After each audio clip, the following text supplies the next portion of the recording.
ఉదయకాల ప్రార్థన. మహాశక్తి సంపన్నుడా, మహోన్నతుడా, జీవము కలిగిన తండ్రి, మీకు వందనాలయ్యా. నిన్నటి రాత్రి అంతను కూడా తండ్రి, మా అందరి గృహముల చుట్టూ మీ కంచె దయచేసి మాకు మంచి నిద్ర అనుగ్రహించారు.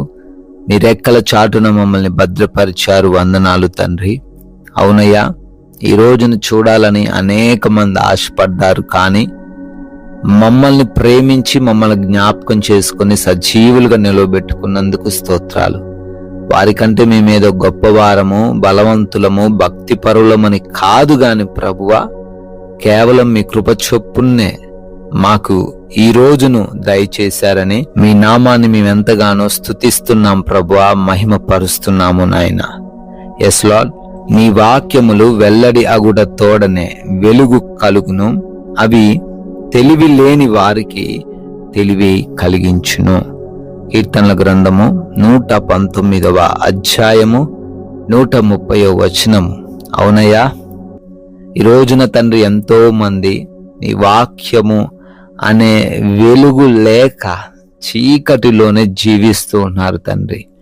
జీవితం అంటే అర్థము కాని పరిస్థితుల్లో, కుటుంబాన్ని ఎలా నడిపించుకోవాలో తెలియని పరిస్థితుల్లో, ఆర్థిక పరమైన కష్టాల నుంచి ఎలా బయటపడాలో అర్థము కాక చీకటిలోనే మగ్గిపోతూ తెలివి లేని వారిగా ఉంటూ అపవాదికి చిక్కుబడి ఉన్నారు నాయన. అయ్యా, మీ యొక్క వాక్యము అనే వెలుగును వారి పైన తండ్రి మీరు ప్రకాశింప చేయండి. ఈ ఉదయాన తండ్రి, ఉదయపు వెలుగు ఎలా అయితే వారి పైన ప్రకాశిస్తుందో అలానే వారి చీకటి జీవితంలో మీ వెలుగును కూడా, వాక్యాన్ని కూడా ప్రకాశింప చేసి వారికి తెలివి దయచేసి వారికి ఉన్న బంధకాల నుంచి విడుదల పొందుకోవటానికి కృప చూపించండి నాయన. ఈ ఉదయకాలంలో ప్రార్థనలో ఉంటున్న ప్రతి బిడ్డను, ప్రతి కుటుంబాన్ని మీకు అప్పగిస్తున్నాం. మీ సహాయము దయచేయండి. బలము, శక్తి, జ్ఞానముతో వారిని నింపండి తండ్రి. చేస్తున్న ఉద్యోగాలు, చేస్తున్న వ్యాపారాలు, పరిచర్యలను దీవించండి నాయన.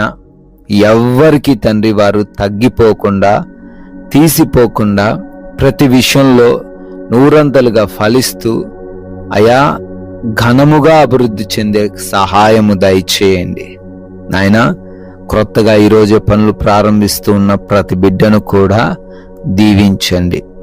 ఆగిపోతున్న పనులు కూడా నూతన పరచబడుటకు సహాయము దయచేయండి తండ్రి. అయా, ప్రయాణాలను అప్పగిస్తున్నాం. క్షేమముగా, సురక్షితముగా వెళ్ళి